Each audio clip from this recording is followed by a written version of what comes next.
Hi guys, तो start करते हैं आज के इम्पोर्टेंट करंट अफेयर। तो सबसे पहले है नैनी लेक। तो देखिए ये न्यूज़ में क्यों है, क्योंकि रिसेंटली यहाँ ऐसा देखा गया है कि यहाँ का वाटर लेवल 5 साल से सबसे कम में है। तो जानते हैं इस लेक के बारे में। देखिए ये एक नेचुरल फ्रेश वाटर लेक है जिसका ना टेक्टोनिक ओरिजिन है। लोकेटेड है ये नैनीताल सिटी उत्तराखंड में। डिस्कवर की गई थी ब्रिटिश के द्वारा 80s में। और देखिए इस लेक का मेंशन भी है स्कंद पुराण में as a 3 Rishi Sarovar lake करके। और देखिए इसका शेप है किडनी शेप। सो देखिए ये जो है ना नैनी लेक, ये है। इसका पानी यहाँ तक आता था पहले, लेकिन अभी पूरा सूख गया है, ये देखिए। सो देखिए ये जो है ना नैनी लेक, ये वन ऑफ द 4 लेक है जो कुमाऊन हिल से आने वाली लेक है। तो बाकी के है सतल लेक, भीमताल लेक और 4th और लास्ट है नवकू चिताल लेक। तो देखिए नैनी लेक का मेन फीडर कौन है? बलिया नाला, ये एक मेन फीडर है। और इस लेक के 2 साइड में देखिए, जैसे नॉर्थ साइड हो गया यहाँ है मल्लीताल, साउथ में हो गया तल्लीताल।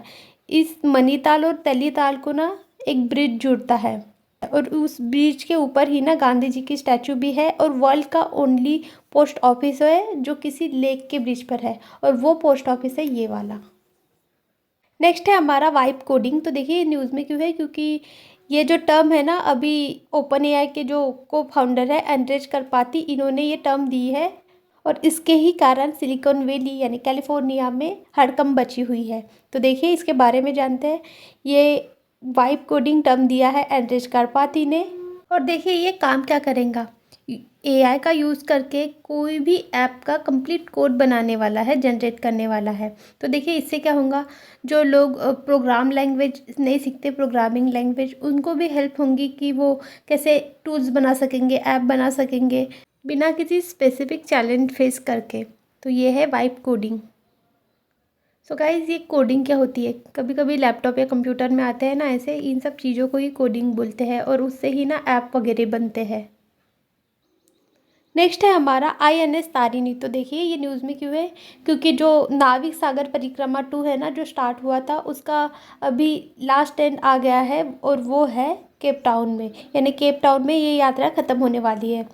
तो जानते हैं आईएनएस तारिणी के बारे में। देखिए ये एक इंडिजिनियसली बनाई हुई सेलिंग वेसल है जो कि ना इंडियन नेवी में कमीशन की गई थी 2017 में। और देखिए ये जो है ना तारा तारिणी एक श्राइन है, श्राइन यानी एक पवित्र स्थल है उड़ीसा में, वहाँ से इसका नाम आया है। तो इसे ऐसा भी माना जाता है सेलर के द्वारा, यानी जो नाव चलाते हैं उनके द्वारा, कि ये एक सेफ वोयाज है। और संस्कृत में तारिणी का मीनिंग होता है एक बोट या फिर सेवियर या फिर दोनों, यानी बोट सेवियर। सो जानते हैं नाविक सागर परिक्रमा क्या है। देखिए ये क्या होता है, कुछ ग्रुप ऑफ वुमन ऐसे टूर करते हैं एक स्पेसिफिक जगह से स्पेसिफिक जगह तक। तो देखिए इनका एक रूट कवर कौनता है, ऑस्ट्रेलिया से लेकर न्यूजीलैंड, फिर यूके का फॉकलैंड आइलैंड, फिर है लास्ट वाला केप टाउन। तो देखिए ये अक्टूबर 2024 में स्टार्ट हुई थी ये नाविक सागर परिक्रमा, और अभी मई में ख़त्म होने वाली है और ये लोग केप टाउन में पहुंच भी गए हैं। सो देखिए ये स्टार्ट की गई थी, फ्लैग ऑफ की गई थी chief of naval staff admiral Dinesh के त्रिपाठी के द्वारा। सो देखिए नाविक सागर परिक्रमा का रूट इंडिया से होते हुए ये इधर आते हैं ऑस्ट्रेलिया, फिर इधर न्यूजीलैंड, फिर देखिए यहाँ यूके का फॉकलैंड आइलैंड है, फिर इधर से होते हुए ये इनका एंड हो जाता है केप टाउन में, साउथ अफ्रीका में।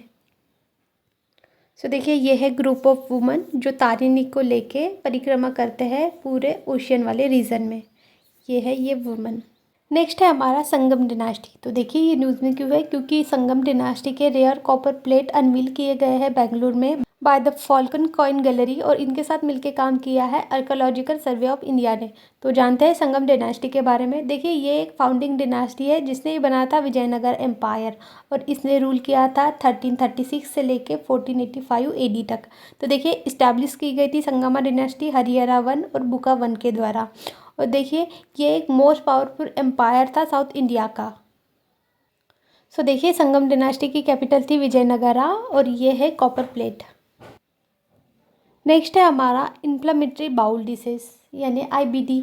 तो देखिए ये न्यूज़ में क्यों है, क्योंकि जिप मेयर इन्होंने रिसेंटली लॉन्च किया है सपोर्ट ग्रुप, सपोर्ट करने के लिए जो भी आईबीडी के पेशेंट रहते हैं उनको। तो देखिए ये आईबीडी क्या होती है, ये ना एक अम्ब्रेला टर्म है, यानी ये देखिए ये है अम्ब्रेला, ये एक अम्ब्रेला टर्म है जिसमें ना ग्रुप ऑफ कंडीशन आते हैं। जितने भी डाइजेस्टिव ट्रैक के इशू रहे, टिश्यू रहे, जब वो सूज जाते हैं या स्वेलिंग आ जाती है उनमें, तो उन सब ग्रुप ऑफ कंडीशन को ही आईबीडी यानी इन्फ्लामेटरी बाउल डिसीज़ कहते हैं।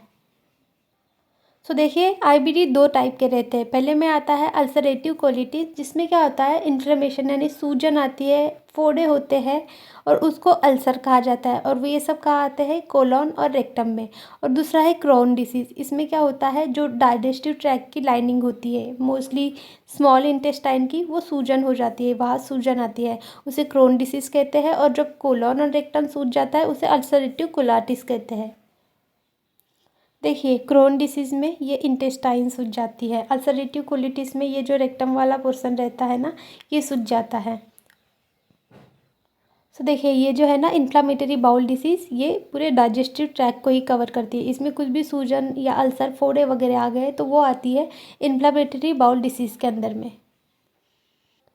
सो देखिए, इसके सिम्टम्स क्या होते हैं, बेली पेन यानी पेट में दुखना, डायरिया होना, रेक्टल ब्लीडिंग होना यानी वॉशरूम से खून जाला, एक्सट्रीम टायर्डनेस होना यानी थक जाना, और वेट लॉस होना। कॉज क्या होते हैं, देखिए एग्जैक्ट कॉज अभी पता नहीं है, लेकिन ना वीक इम्यून सिस्टम में अफेक्ट कर सकता है। सो देखिए, इसका ट्रीटमेंट क्या है, लॉन्ग टर्म ट्रीटमेंट देना पड़ता है, और उसमें ना मेडिसिन भी आती है या फिर सर्जरी आती है, डिपेंड अपॉन कंडीशन की कितनी सीवियर है। So that's it for today guys, thank you so much for watching. Video अच्छा लगा होगा तो please like share subscribe and follow for more.